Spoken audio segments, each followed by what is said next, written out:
अपने मिट्टी को पहले स्वस्थ करेंगे। उसके बाद जो अनाज होगा मिट्टी से, पौधा से जो फसल से हम लोग अनाज लेते हैं, तो वो अनाज भी स्वस्थ होगा। हम लोग कई बार ये प्रोग्राम कर चुके हैं। अब हम सर से अनुरोध करेंगे कि हमारे बीच में जनप्रतिनिधि सर मुखिया जी आए हुए हैं। हम जो है जिला कृषि पदाधिकारी महोदय सर से अनुरोध करेंगे, सर जो है उनको साल जो है चादर भेंट करें। सम्मानित जो भी यहाँ पे उपस्थित हैं, कुछ हमारे लोग बाहर भी हैं, उन सभी का इस विशेष जागरूकता कार्यक्रम में हार्दिक अभिनंदन है, स्वागत है, वंदन है। आज का जो ये विशेष जागरूकता कार्यक्रम है, ये आपका पूरे जिला में 3 प्रखंड में किया जाना है, जिसमें आपका मटिहानी प्रखंड में किया जा चुका है, दूसरा आपका साहेबपुर कमाल प्रखंड और तीसरा सामू प्रखंड में किया जाना है। ये आप लोग प्राकृतिक खेती या जैविक खेती के क्लस्टर से जुड़े हुए हैं। टोटल आपका 125 एकड़ का क्लस्टर बना हुआ है, जिसमें आपके 125 किसान इसमें जुड़े हुए हैं और उसके अंतर्गत आप लोग का ये फर्स्ट फेज चल रहा है। पहला साल चल रहा है ये आपका, और पहले साल में आप लोगों को ट्रेनिंग भी दिया जा चुका होगा। यहाँ प्रखंड स्तर पे, पंचायत स्तर पे ट्रेनिंग भी मुहैया कराया जा चुका होगा। तो ये आज का जो कार्यक्रम विभाग के द्वारा जो तय किया गया है, वो है आप लोगों को जागरूक करना है। जागरूक करना है कि कैसे हम लोग आगामी, अभी हमारा रबी के बाद जो गरमा लेंगे या खरीफ लेंगे या नेक्स्ट रबी जो हमारा फसल लेंगे, उसमें कैसे हम लोग जैविक तरीके से, प्राकृतिक तरीके से खेती कर सकें। हम लोग करने को सभी यहाँ जितने भी कृषक बंधु हैं, सभी लोग गोबर की खाद डालते होंगे, सब गोबर की कोई कमी नहीं है। आपका हम अभी आ रहे थे तो बहुत सारा गाय भैंस आपके रोड किनारे रहता है, गोबर का खाद हम लोग डाल रहे हैं, लेकिन उसको किस रूप में हम लोग खेत में प्रयोग करेंगे कि हमारा फसल अच्छा हो। और हमारा फसल के अलावा सबसे मेन करना है हम लोग को साहेबपुर कमाल प्रखंड में, उसमें आप हमारे जो अतिथि आए हुए जिला से, जिला कृषि पदाधिकारी महोदय, साथ में हमारे जिला से आए हुए हैं सहायक निदेशक कृषि अभियंत्रण, सहायक निदेशक रसायन, और यहाँ जो आपके पंचायत के जनप्रतिनिधिगण, हमारे मुख्य 2 प्रशिक्षक जो आए हुए, एक आपके मटिहानी प्रखंड से आए हुए हैं अशोक कुमार सिंह जी। आप लोग कौन से अवयव का प्रयोग करके अपने खेत में, अपने मिट्टी में हम लोगों को अप्लाई करना है। और तीसरा, रासायनिक खेती को तो छोड़ देना है। क्या रासायनिक खेती को छोड़ देना है, क्योंकि मांग की जैविक खेती है। इसके अलावा अगर हम रासायनिक खेती पर इसी तरह से अगर निर्भर रहेंगे, अपने खेत में अंधाधुंध रसायन का प्रयोग करेंगे, कीटनाशक का प्रयोग करेंगे, हर्बिसाइड का प्रयोग, जो भी जहर आप खरीद के लाते हैं वो अगर प्रयोग कीजिएगा तो आपका विनाश संभव, एकदम विनाश होना ही होना है। हम लोग अपने रिसोर्स जो भी हमारे आसपास के संसाधन, सबका तो हम लोग अंधाधुंध यूज कर रहे हैं, चाहे हमारी मिट्टी हो, हमारा पूरा पर्यावरण हो, हमारा मनुष्य का स्वास्थ्य हो, आपका पशु पक्षी का स्वास्थ्य हो, हमारा गाय भैंस जो भी है, सारे अस्वस्थ हो गए हैं। तो हम लोग को अपना जीवन यापन करने के लिए, अपना खाने के लिए शुरुआत करना है जैविक खेती। पूरा भी एरिया में आप लोग को मान लीजिए 1 कट्ठा 2 कट्ठा 5 कट्ठा 10 कट्ठा जमीन होगा, मोस्टली वही होगा। बहुत लोग का 1 एकड़ 2 एकड़ होगा या एन पे खेती करते होंगे। तो हम लोग जो अपना खाने के लिए उगा रहे हैं, उससे हम लोग शुरुआत करेंगे जैविक खेती करने का। तो खेती मुख्यतः, क्योंकि हमको शॉर्ट में सबके द्वारा बोला गया है, उसके बाद प्रशिक्षण उन लोगों के द्वारा प्रशिक्षण महोदय आप लोग के बीच आए हुए वो बताएंगे। तो जैविक खेती, प्राकृतिक खेती, रासायनिक खेती, 3 तरह का खेती होता है। 3 प्रकार का खेती होता है, जैविक खेती, प्राकृतिक खेती, रासायनिक खेती। रासायनिक खेती है जो कि हम लोग करते आ रहे हैं, 1960 के दशक में जो हमारा फूड सेफ्टी, जो आपका खाने का हमारा सिस्टम से हम लोग धरल उसको करे जा रहे हैं अंधाधुंध। यूरिया, DAP, पोटास, क्या आप अपने खेत में हर एक साल क्या एक बोरा ही यूज करते हैं? वो क्वांटिटी हमारा बढ़ते जा रहा है, इनपुट की मात्रा हमारा खेती से ही उसका विकास हुआ। आज जहाँ हम खड़े हैं वह उसका आधार, नींव, फाउंडेशन कृषि है। लेकिन जब 1960 के दशक में हमने रासायनिक कृषि को अपनाया, तो आज कृषि एक समस्या के रूप में हमारे सामने आती है। जो हम भोजन करते हैं वह भोजन हमारी जीवन रक्षा नहीं कर रही है, उसके कारण हम तरह तरह के असाध्य रोगों से पीड़ित हो रहे हैं। हमारी सारी क्षमता में क्षरण हो रहा है, हमारे पास शरीर में क्षमता नहीं है और जीवन अवधि काफी घट गई है। पहले क्या था, शास्त्रों में लिखा गया था 25 बरस बाल्यावस्था, उसके बाद 25 वर्ष वो अगर शाकाहारी जीव जिंदा नहीं रहा तो मांसाहारी जीव भी नहीं, पूरी व्यवस्था कोलैप्स कर जाएगी। इसलिए मिट्टी को बचाना, जैविक कृषि को अपनाना। वो अंतिम पड़ाव है प्राकृतिक कृषि। जब आप जैविक कृषि से पूर्ण हो जाएंगे, जब जान लेंगे, तब आप प्राकृतिक कृषि में आए। जैविक कृषि में करना क्या है? करना यह है कि आपके पास जो भी कृषि अवशेष है, जो भी पशु के अवशेष है, उन सारे अवशेषों का बेहतर प्रबंधन, बेहतर प्रबंधन के लिए क्या करना है? अभी उन्होंने बताया कि आप सीधे क्या कहते हैं, खुले आसमान के नीचे गोबर को रख देते हैं। गोबर साहब क्या है सिद्धांत से? गोबर को हमारे शास्त्रों में बहुत ऊंचा स्थान दिया गया है। आज भले ही लोगों को गोबर से घृणा हो गई है।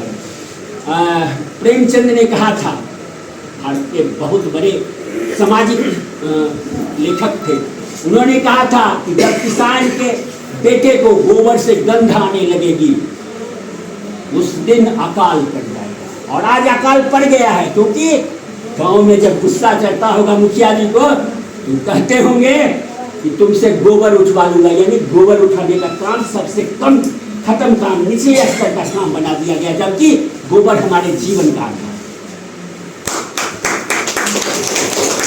वो जो उत्तम खेती थी, उत्तम खेती मध्यम बांध नीच चाकरी भीख समान, ऐसा भारत सोने की चिड़िया मॉरियन डायनेस्टी में जो था ना, वो सिर्फ और सिर्फ कृषि के कारण। उस समय सोने की चिड़िया कहलाता था भारत, कृषि प्रधान राष्ट्र था। उस समय के बारे में आप जान लीजिए एक कहानी। उस समय अगर कोई किसान अपराध करता था और राजा उसे पकड़ लेता था और खेती का समय आ जाता था, तो उसे स्वतंत्र कर दिया जाता था। खेती के समय में किसी किसान की गिरफ्तारी नहीं हो सकती थी। ये मॉरियन डायनेस्टी में था। कृषि का महत्व ये था।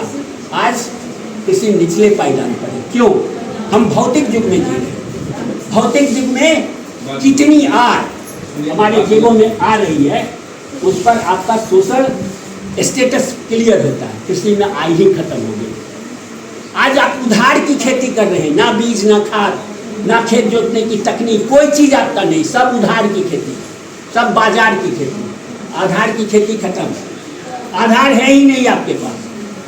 तो इस परिस्थिति में जैविक कृषि अगर आपने अपनाया, तो वो आधार की खेती होगी। जो आपके पास उपलब्ध संसाधन है, उसका बेहतर प्रयोग करना होगा। आपके पास सामाचीना, कोदवा, मरुआ, जौ, जोकराय, तीसी, कितना महत्वपूर्ण खाद्य पदार्थ था। भारतीय रसोई में इतनी तरह के विविधताएं थी, जिसे हम खाते थे। हमारा रसोई ही डॉक्टर था, हमारा रसोई डॉक्टर था। आज ना आपके पास अपने मसाले हैं, मसाले भी, और बाजार में मैनिपुलेशन सबसे बड़ी, मतलब मिलावट सबसे बड़ी समस्या है। आज आप तेल बाजार से खरीदते हैं। तेल जब आप खेत अपने कढ़ाई में डालते होइएगा तो क्या स्थिति होती होगी, सारी महिलाएं जानती। और तेल के कारण आपका स्वास्थ्य। 3 आदमी अगर बैठे हुए तो एक आदमी कहेंगे कि हमारे पास हमें डायबिटीज, कैसे दूर होगा? कौन दूर करेगा? बाजार, वो आपको उत्पादन करना होगा। और अगर हम अपना बैल को कुल्हाड़िए से नाचे तो ये आपकी मर्जी। बार बार मैं कहता हूँ कि मंगल ग्रह की कल्पना मत कीजिए, जीवन का मंगल खोजिए। जीवन में मंगल ही नहीं है और मंगल ग्रह पर जा रहे हैं। विकास हुआ नहीं है, विकास हुआ है कि हम हैं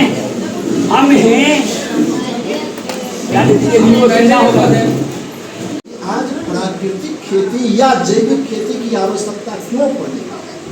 सोचना है कि आज प्राकृतिक खेती की जरूरत क्यों हुई।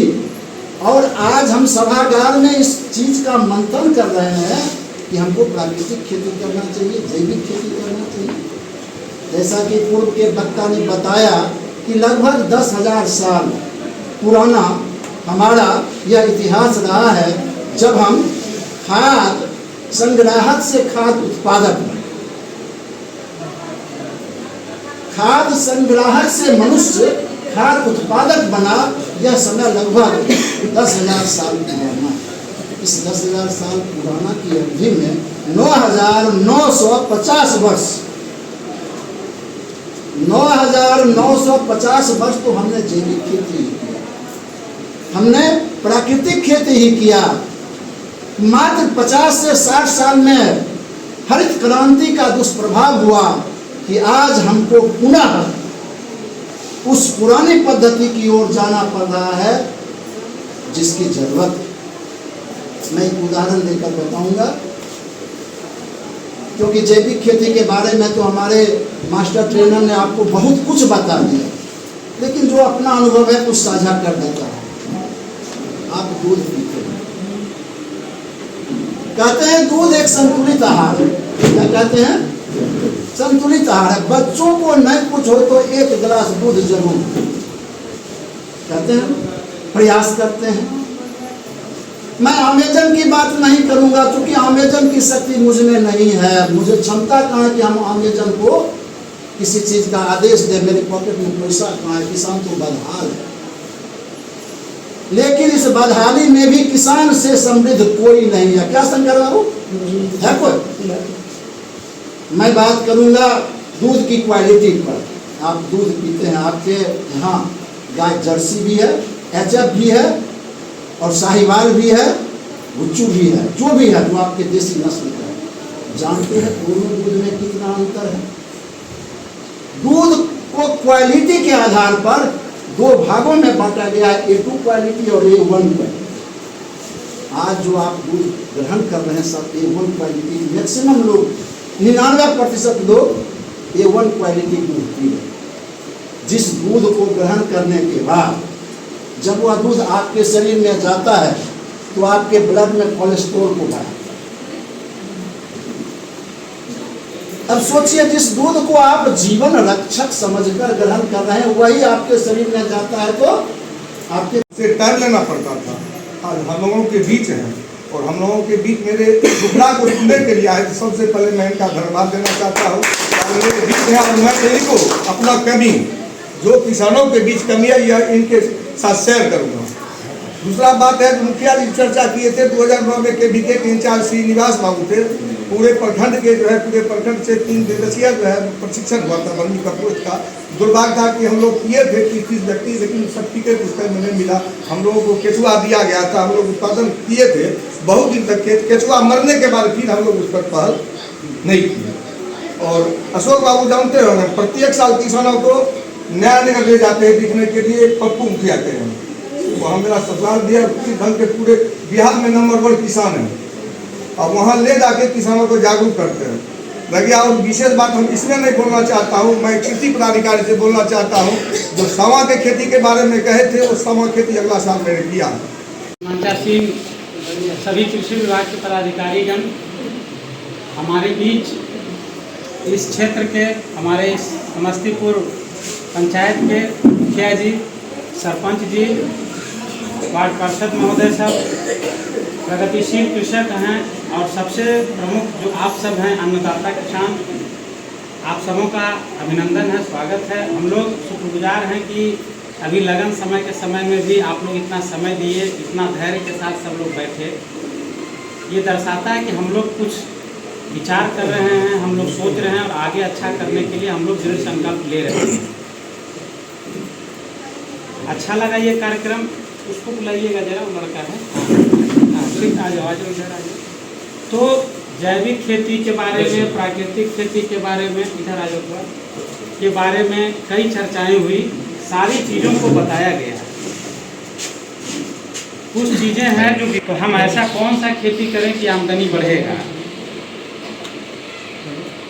तो और साथ में कई सारी चीज़ें हुई। मटिहानी में एक बड़ा प्रोग्राम हुआ था, हम लोग गए थे अशोक जी के यहाँ।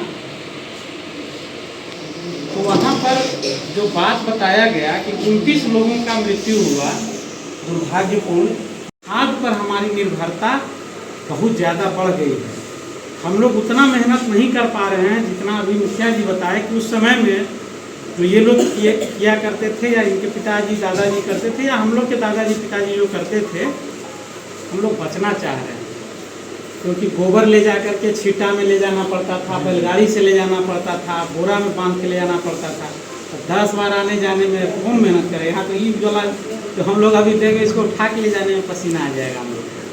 समस्या यहाँ पे आ गई है। तो अभी जो आह्वान किया गया ठीक है, आप अभी नहीं उतने स्तर पे कर सकते हैं या नहीं कर पा रहे हैं, कहीं ना कहीं समस्या, तो कम से कम अपने खाने के लिए तो कुछ उगा लीजिए। 1 कट्ठा, 2 कट्ठा, 5 कट्ठा, 10 कट्ठा या आधा एकड़, 1 एकड़ में कर सकते हैं कि नहीं कर सकते हैं? कर सकते हैं। अपना सब्जी हम अब नहीं उगा रहे हैं, बाजार से खा रहे हैं, जिसमें बहुत ज़्यादा कीटनाशक का, यूरिया का, सबका हुआ है। अभी मैडम बताई थी कि जो माताएं